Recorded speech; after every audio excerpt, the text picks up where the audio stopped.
From wherever you are around the world, welcome and thank you for joining us. Today we're going to be exploring the psychology of food, politics, and excess eating. Who do we have with us? Dr. Robert Paulberg. He is the professor of political science at Wellesley College and adjunct professor of public policy at the Harvard Kennedy School. Let's welcome to the circle. Welcome, Dr. Paulberg. How are you? Very good, thank you. You have two wonderful books I want to make sure everybody knows about, which is Food Politics, What Everyone Needs to Know.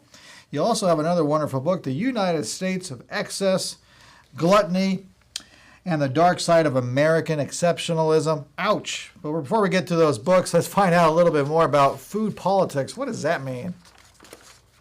Well, food politics is the political contest that develops over the production and the consumption of food. It may pit farmers who want high prices for farm commodities against consumers that want low prices.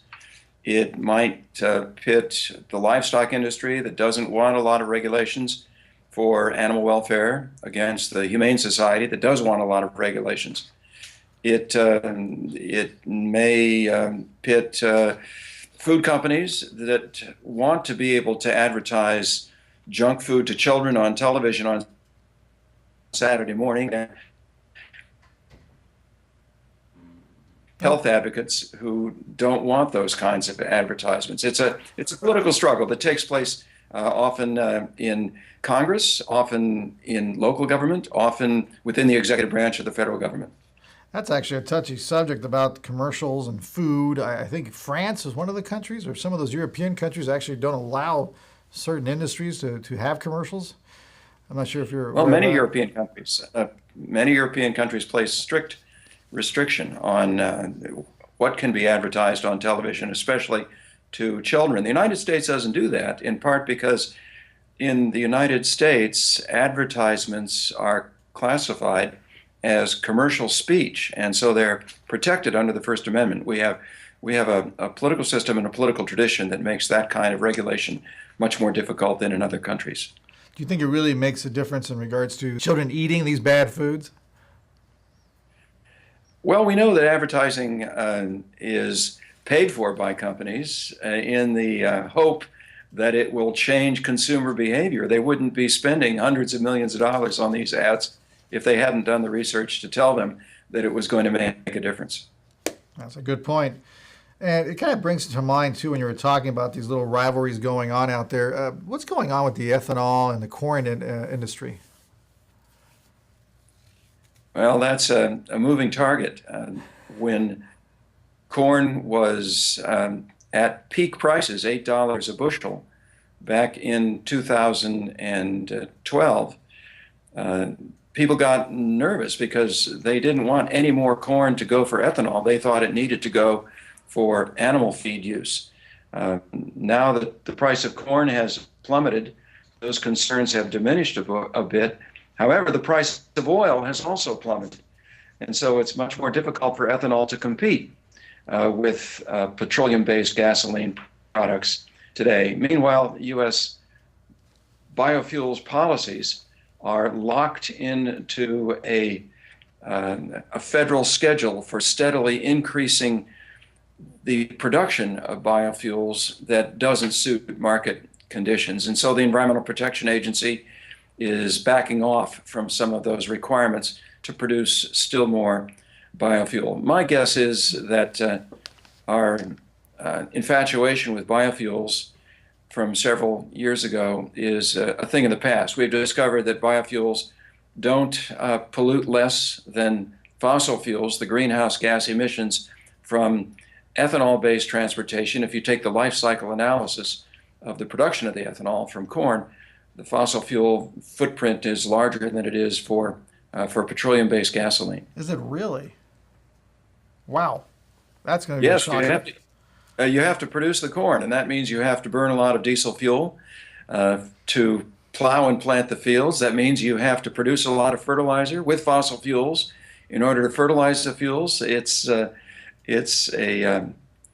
fossil fuel intensive operation, simply producing the ethanol, and then burning the ethanol, of course, releases more fossil fuels. So it's called clean green energy, but it's far from it. That's an interesting point. So now it brings me to the next question, concerns for food safety. We talked about air safety in a sense, for EPA. What are some of the issues that you mentioned in your book about food safety? Well, food safety in all rich countries is now at a very high standard. The food in the marketplace, the food in restaurants that people in the United States or in Europe or in Japan encounter is almost entirely safe. When Americans do experience foodborne illness, it's almost always because of improper handling of the food inside the home, inadequate refrigeration, putting the cooked meat back on the plate that you use to take the uncooked meat out to the grill on, or not washing your hands. Food that comes from supermarkets and restaurants is almost entirely safe.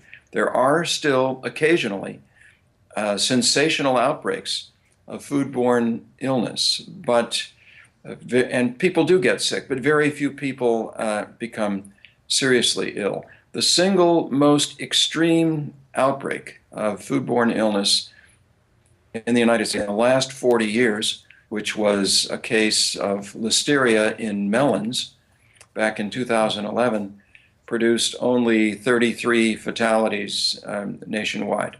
And that was the worst.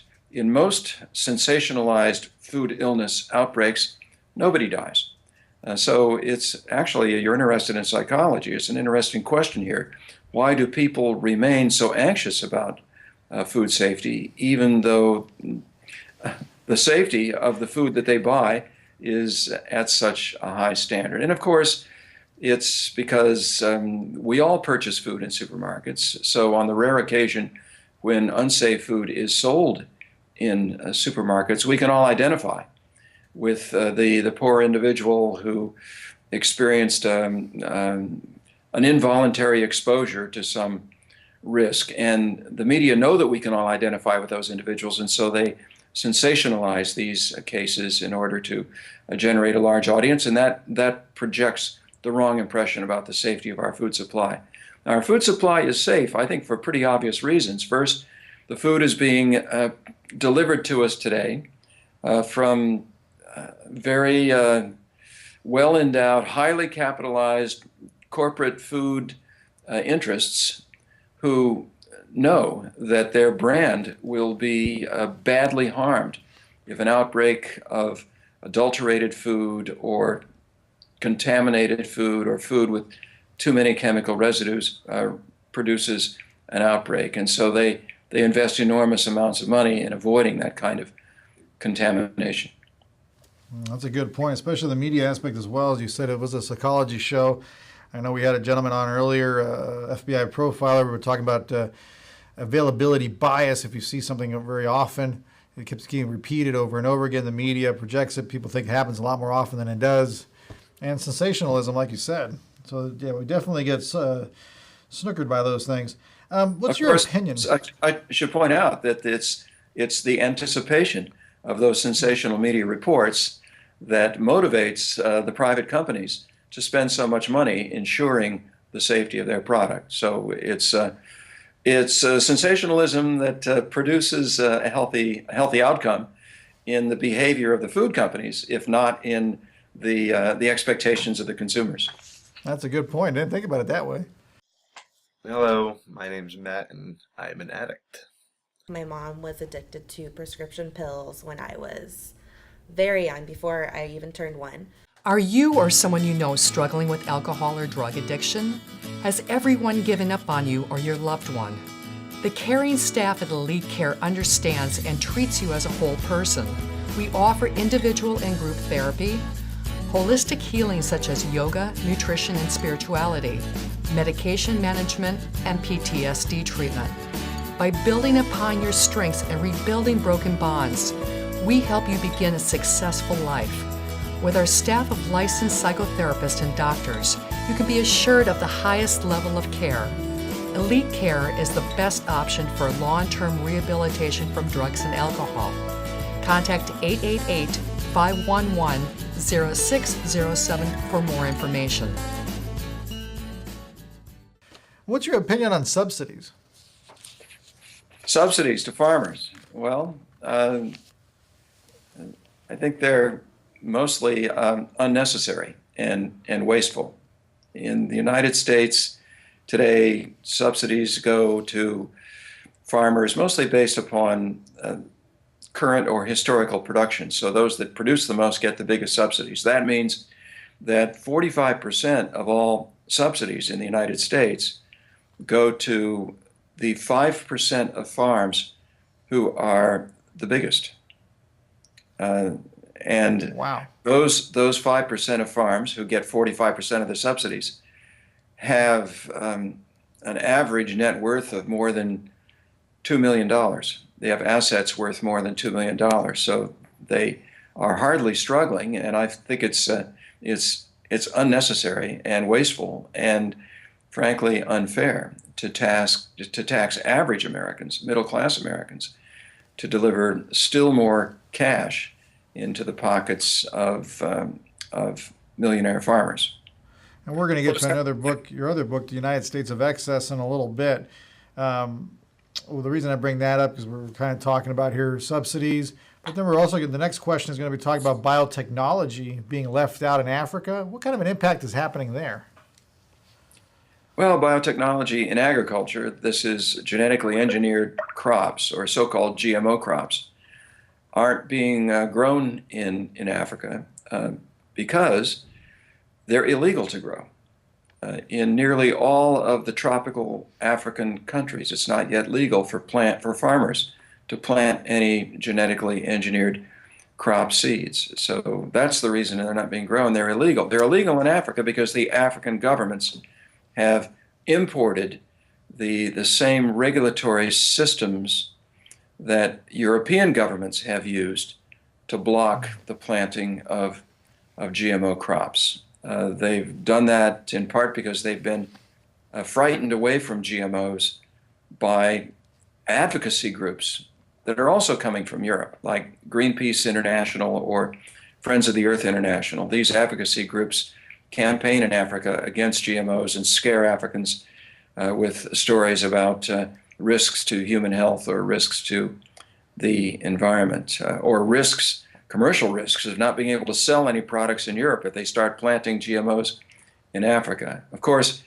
these scare stories aren't backed up by scientists in Europe. All of the most prestigious science academies in Europe and the European Union itself have concluded in writing that there's no scientific evidence of any new risk to human health or to the environment from any of the GMO crops that have been planted so far.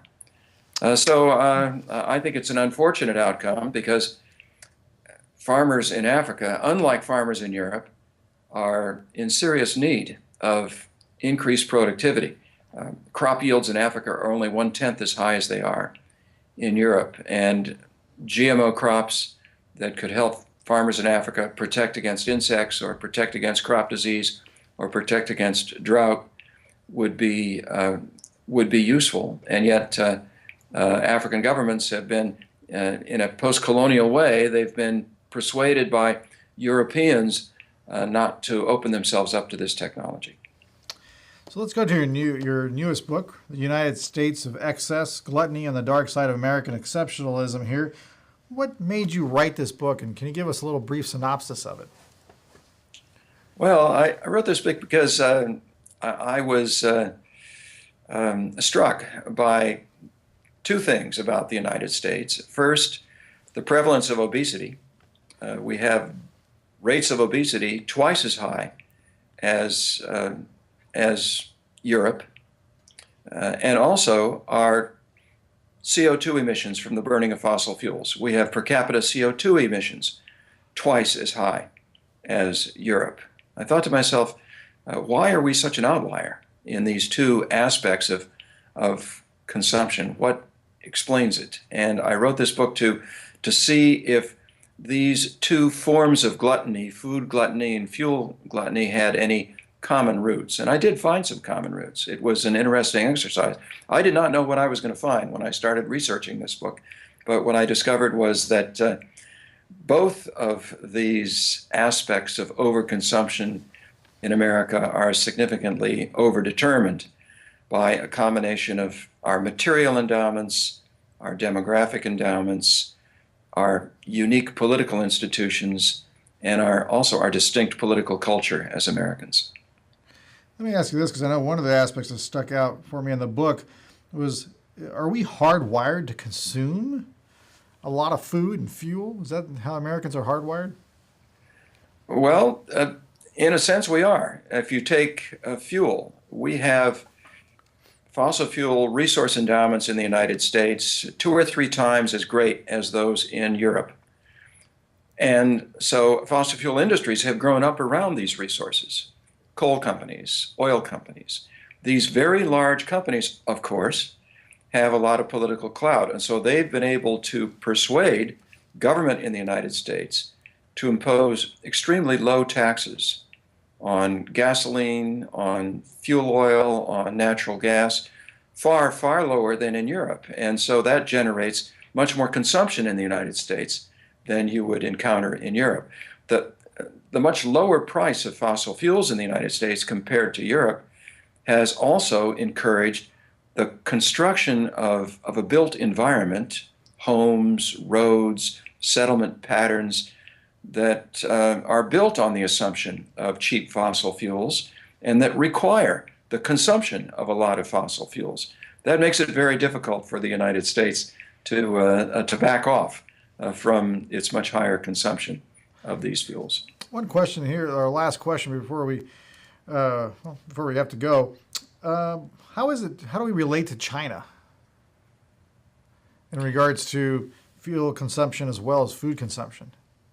Well, China is the largest emitter of CO2 emissions in the world, but that's because it's so much larger than the United States in terms of population.